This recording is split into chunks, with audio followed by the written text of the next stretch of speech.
Student, मैं KL Verma Chitransh education point way of section आप सभी का स्वागत करता हूं। लास्ट की जो क्लास थी उसमें हमने ठोस द्रव गैस के मध्य अंतर को पढ़ा था और जो हमारा जो चैप्टर चल रहा है वो पदार्थ के बारे में चल रहा है। तो आज हम कुछ परिभाषाओं के बारे में पढ़ेंगे कि जो पदार्थ की जो अवस्थाएं होती है वो कैसे, कौन कौन से पॉइंट हम क्लास में पढ़ेंगे परिभाषाओं में। जैसे हम पढ़ेंगे संगलन,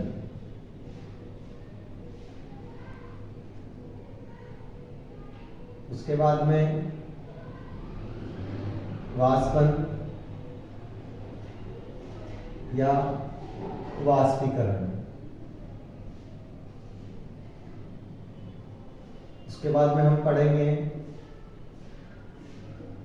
उदरपातन,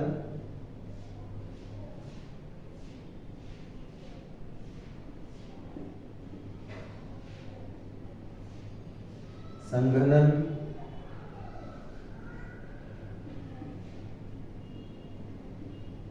निक्षेपण, इन सब के बारे में हम पढ़ेंगे। और ये सारे जो टॉपिक है हम एक कॉन्सेप्ट में खत्म कर देंगे केवल 1 सेकंड में, ठीक है। अच्छा, आज के जो पॉइंट रहेंगे हमारी क्लास में क्या रहेंगे? संगलन, वाष्पीकरण, उदरपातन, संघनन और निक्षेपण। इन पांचों ही डेफिनेशंस को हम कवर करेंगे आज, ठीक है। तो बढ़ते हैं हम हमारे टॉपिक की तरफ कि इसको हम कैसे समझेंगे। तो देखिएगा,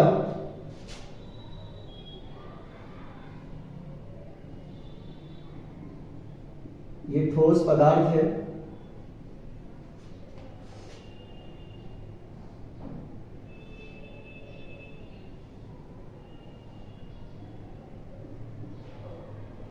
द्रव है, और द्रव के बाद में बात करें तो ये हमारे पास में गैस है, ठीक।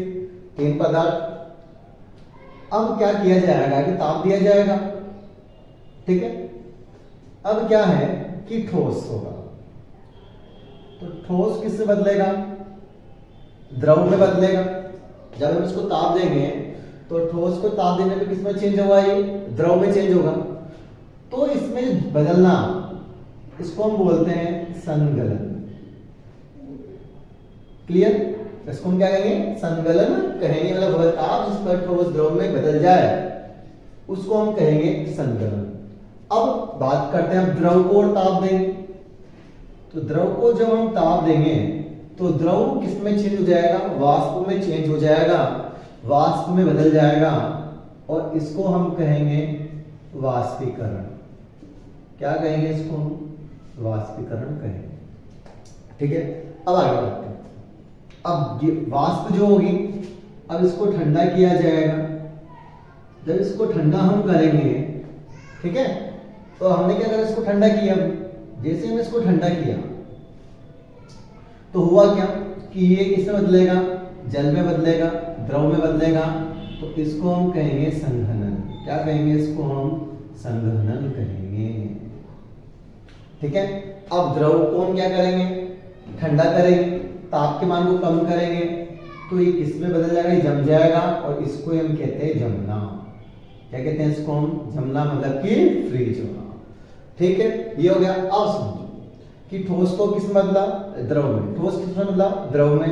क्या हो गया? संगलन। द्रव को द्रव को ताप दिया तो किसमें चेंज हो गया?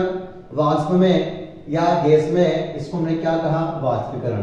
वाष्प को ठंडा किया, किसमें चेंज हो गया? द्रव में। इसे हमने क्या कहा? संघनन कहा। द्रव को फिर हमने ठंडा किया, किसमें चेंज हो गया? ये ठोस में चेंज हो गया ये, तो इसको हम क्या कहेंगे? जमना कहेंगे, ठीक है। अब क्या होगा कि पदार्थ को हम क्या करेंगे? ताप देंगे। पदार्थ को क्या करेंगे? हम ताप देंगे। तो ताप देने पर बिना द्रव में बदले सीधे ही ये बदल जाएगा वाष्प में या गैस में बदल जाएगा, और ये जो गुण होगा इसको हम कहेंगे उद्रुपातन।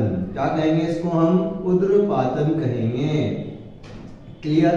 ठीक है, मतलब पदार्थ का वह गुण जिस पर वह बिना ठोस को जब हम ताप देते हैं, या पदार्थ का वह गुण जब ठोस को ताप देने पर वह बिना द्रव में बदले सीधे गैस में बदल जाता है या वाष्प में बदल जाता है, इस गुण को ऊर्ध्वपातन कहते हैं।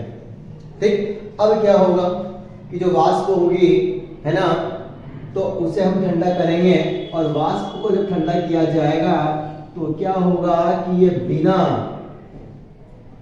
बिना द्रव में बदले सीधा ही किसमें बदल जाएगा, ये ठोस में बदल जाएगा, और इसे हम कहेंगे निक्षेपण। इसको हमें क्या कहेंगे, इसको हम, इस गुण को हम कहेंगे निक्षेपण कहेंगे। क्लियर, सिंपल सी बात ये है कि गैस, ठीक है, बिना द्रव में बदले सीधे ही किस बदल जाएगी, ठोस में बदल जाएगी, यह गुण निक्षेपण कहलाएगा।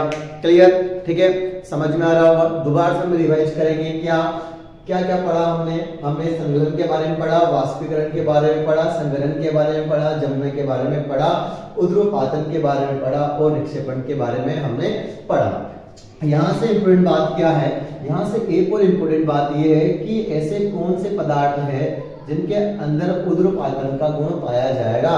तो देखो, सबसे सिंपल बात, कपूर, ठीक है। उसके बाद जैसे कि हम बात करते हैं नौसादार,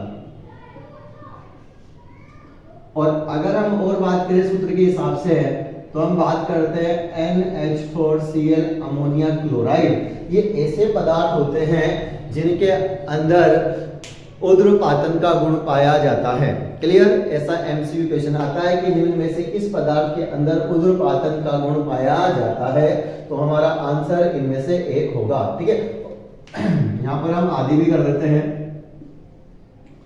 ठीक है स्टूडेंट, समझ में आया होगा। ठीक है, बहुत तो शानदार कॉन्सेप्ट है, हर एक परिभाषा को समझने के लिए। आज के लिए इतना है, मिलते हैं हम नेक्स्ट क्लास में।